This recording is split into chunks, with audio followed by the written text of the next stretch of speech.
acolo ca să stau cu băieții. Și după aia m-a sunat tata. Și că ți-am zis că eu să stai, de ce te duceai acolo?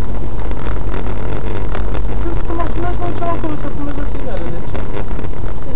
A, la terasă aici.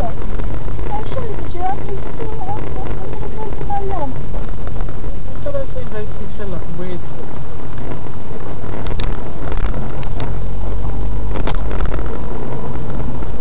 Azi ai fost foarte ciudat, mi-ai vorbit în chestii, mi-ai vorbit de studii, dar de ce, dar cât durează, nu